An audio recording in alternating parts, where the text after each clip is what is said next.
বাংলাদেশের সর্ববৃহৎ কালী পূজা গত ৬০০ বছর ধরে অনুষ্ঠিত হচ্ছে এই পূজা।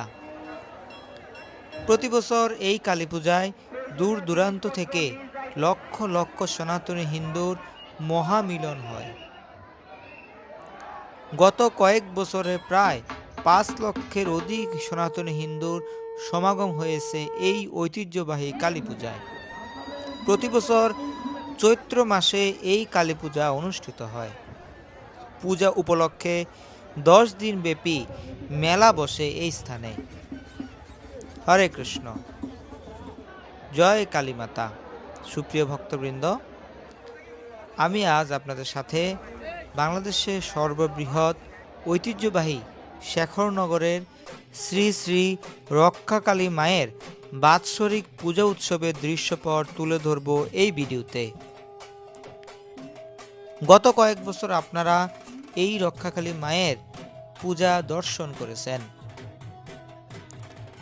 যারা এই শেখরনগর কালী মন্দিরে আসতে চান, আপনাকে গুলিস্তান হয়ে কিংবা জুরাইন পোস্তগোলা হয়ে আসতে হবে এই পূজায়। যেভাবে আসুন না কেন, আপনাকে নিমতলা আসতে হবে। নিমতলা ঢাকা মাওয়া রোডের ঠিক পাশেই অবস্থিত। আমরা জুরাইন থেকে এখন নিমতলায় চলে আসলাম। নিমতলা আসার পর নিচ দিয়ে গিয়ে ফুট ওভার ব্রিজ অনুসরণ করে আমরা এগিয়ে চলেছি রাস্তা পারাপার হওয়ার জন্য। বাস থেকে কিংবা সিএনজিতে করে আপনারা নিমতলায় চলে আসতে পারেন। নিমতলা আসার পর কাউকে জিজ্ঞাসা করবেন শেখরনগরের সিএনজি কিংবা অটোরিকশা কোথায় থেকে পাওয়া যাবে। এরপর আপনারা অটোরিকশা ভাড়া করে বা সিএনজিতে করে খুব সহজে চলে যেতে পারবেন শেখরনগর শ্রী শ্রী রক্ষাকালী মন্দিরে। কিছু দূর যাওয়ার পরে আমাদের অটোরিকশা চাকা পাংচার হয়ে যায়। এরপর নতুন একটি চাকা সংযুক্ত করে পুনরায় যাত্রা শুরু করি শেখরনগরের উদ্দেশ্যে। প্রতিবারের মতো এবারও আরও কিছু দূর অতিক্রম করার পর খুব লম্বা জ্যামের সম্মুখীন হই। সচরাচর শেখরনগরের এই কালী পূজায় মুন্সিগঞ্জ, ঢাকা, নারায়ণগঞ্জ সহ বাংলাদেশের বিভিন্ন স্থান থেকে ভক্তবৃন্দের মহা সমাগম ঘটে, যার কারণে অনেক জ্যাম লেগে যায়। মন্দিরে যাওয়ার যে রাস্তাটি রয়েছে সে রাস্তাটি অতটা প্রশস্ত নয়, তাই মাঝ রাস্তায় নেমে গিয়ে পায়ে হেঁটে যাত্রা শুরু করি মন্দিরের উদ্দেশ্যে। বলতে বলতে আমরা মন্দিরে খুব কাছাকাছি এসে পৌঁছে গেছি। যে ব্রিজের উপরে আমরা এখন দাঁড়িয়ে রয়েছি, এই ব্রিজটি পার হলেই তারপর আমরা রক্ষাকালী মায়ের মন্দিরে পৌঁছে যাব।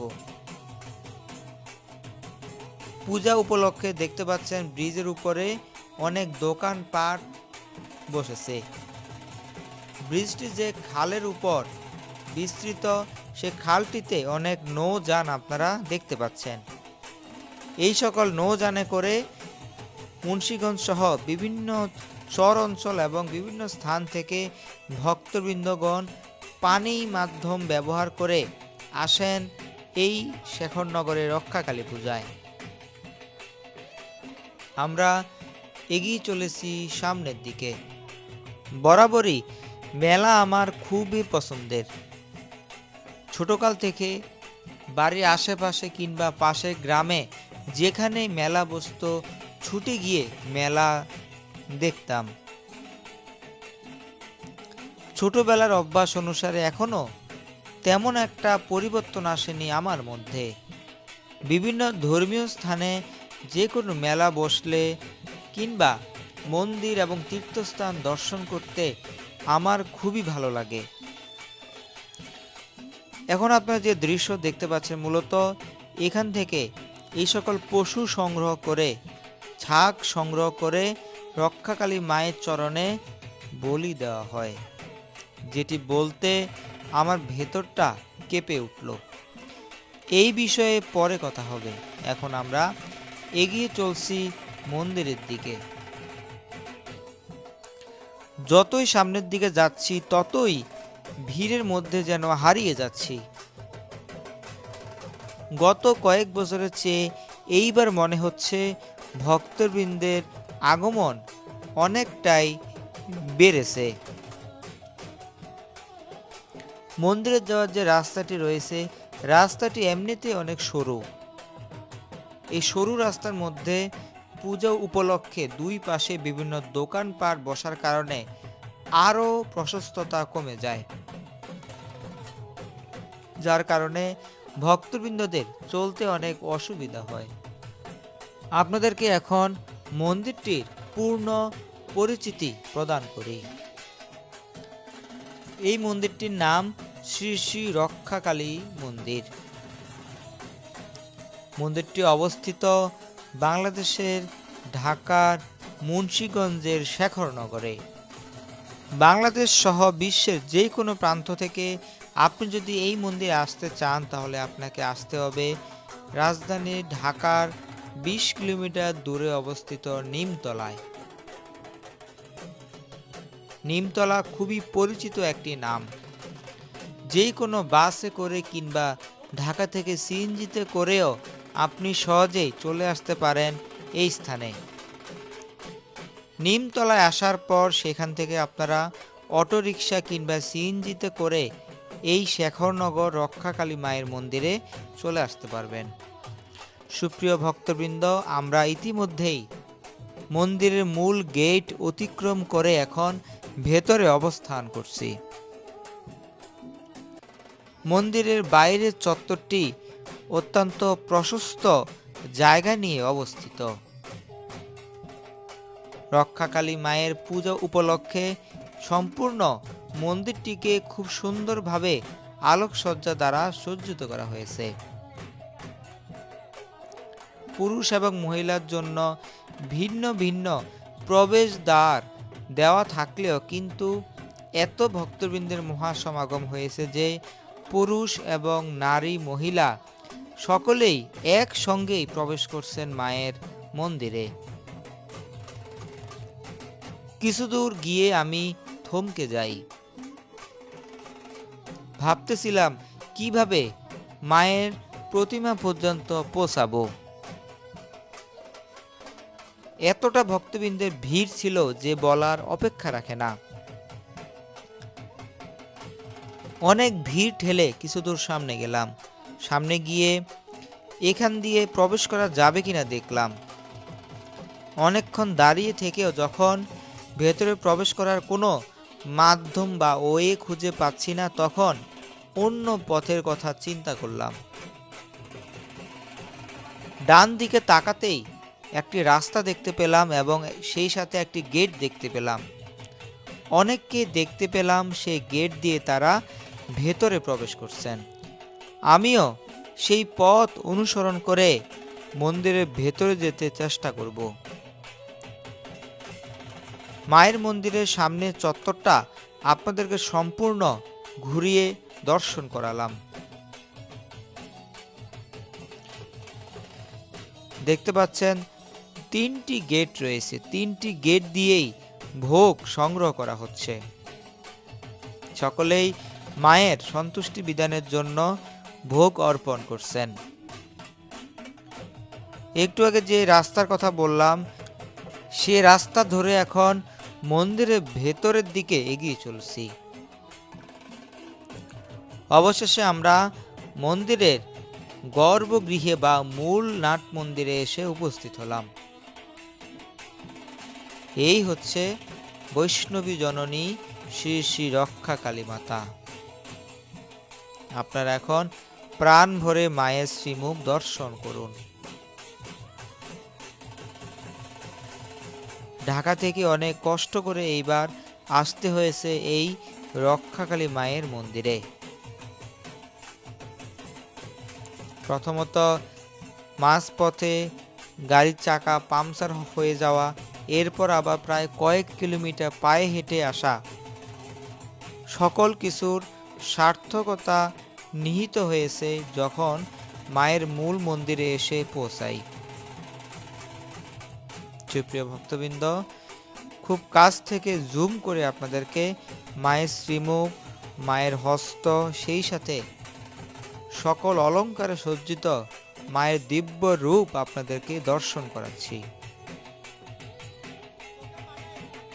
পরম বৈষ্ণবী কালী মাতা কি জয়। রক্ষাকালী মায়ের মন্দিরে সকলেই মায়ের উদ্দেশ্যে বিভিন্ন কবুতর উৎসর্গ করেন। এইবার একটি ভিন্ন রকম দৃশ্য চোখে পড়ল।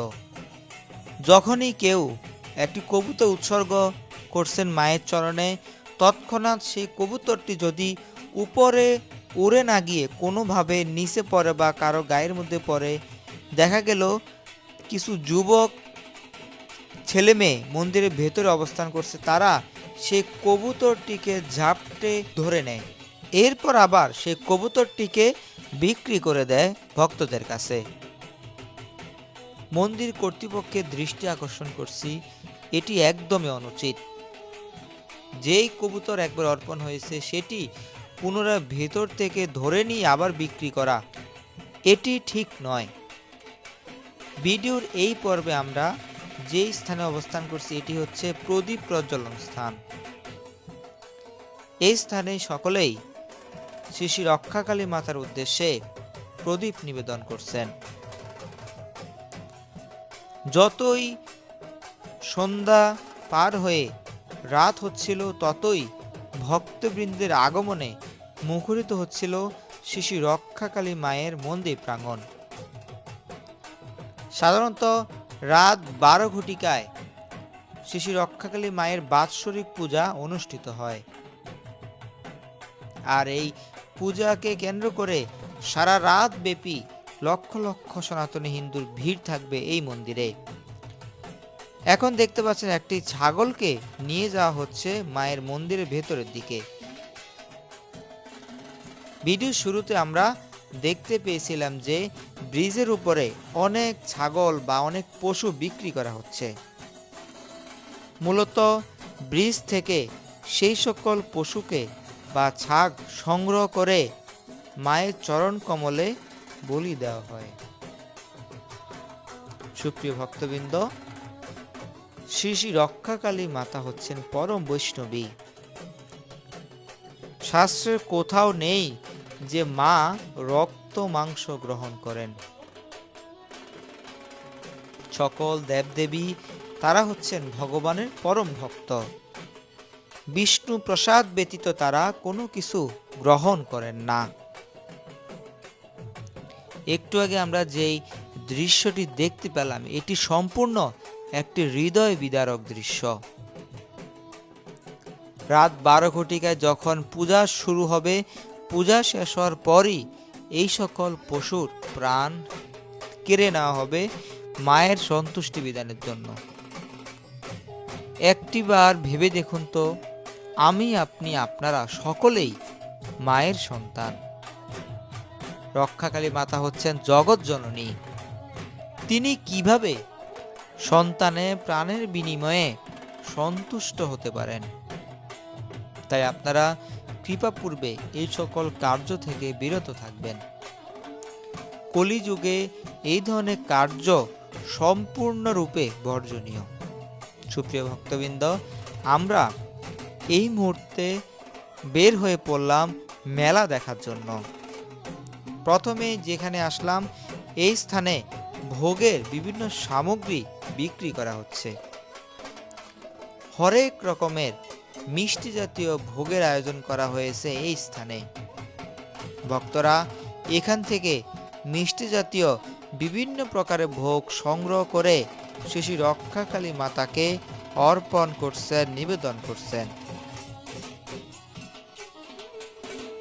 আমরা বিভিন্ন ভোগের সামগ্রীর মেলা দর্শন করে এখন এগিয়ে চলেছি অন্য আরো কিছু দেখার জন্য। এখানে এসে দেখতে পেলাম বিভিন্ন রকমের তেলে ভাজা খাদ্য সামগ্রী।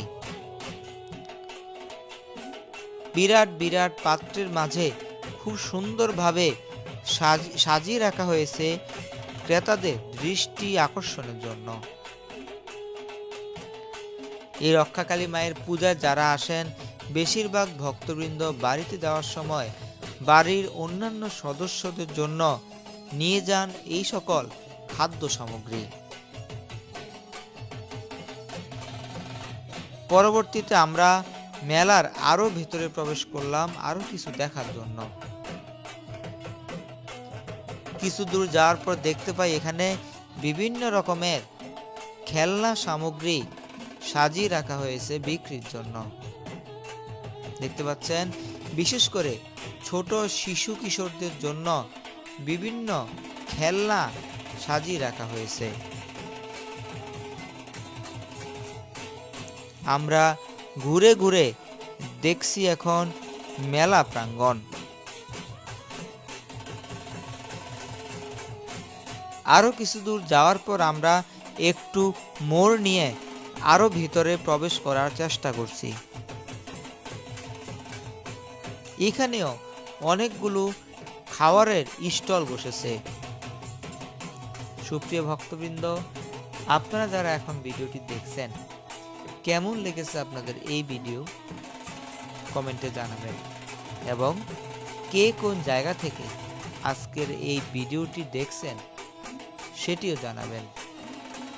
সেই সাথে জানাবেন কে কে শেখরনগরের এই রক্ষাকালী পূজা দর্শন করেছেন এবং কত সালে পূজা দর্শন করেছিলেন। আমরা শীঘ্রই আরো সুন্দর ভিডিও নিয়ে আপনাদের মাঝে হাজির হব। তবে আমি সুখদা বলয় দাস আপনাদেরকে অনুরোধ করলাম কৃপাপূর্বক কোনো প্রাণীকে মায়ের চরণে অর্পণ করবেন না। কালী মাতা এইভাবে কখনোই সন্তুষ্ট হন না। একজন মা কখনোই সন্তানের প্রাণের বিনিময়ে সন্তুষ্ট হতে পারেন না। সুপ্রিয় ভক্তবৃন্দ, আপনারা সকলে ভালো থাকুন, সুস্থ থাকুন। শীঘ্রই দেখা হবে নতুন ভিডিওতে। আপনারা যারা প্রথমবার ভিডিওটি দেখছেন তারা যদি কখনো রক্ষাকালী মায়ের এই মন্দিরে আসতে চান চেষ্টা করবেন চৈত্র মাসের এই কালী পূজার সময় আসতে, তাহলে আপনাদের অনেক ভালো লাগবে। আর এই রক্ষাকালী মায়ের পূজা উপলক্ষে 10 দিন ব্যাপী এখানে মেলা বসবে, চাইলে মেলা দেখতেও আসতে পারে। আজকের মতো বিদায় নিচ্ছি আমি আপনাদের প্রিয় সুখদা বলয় দাস।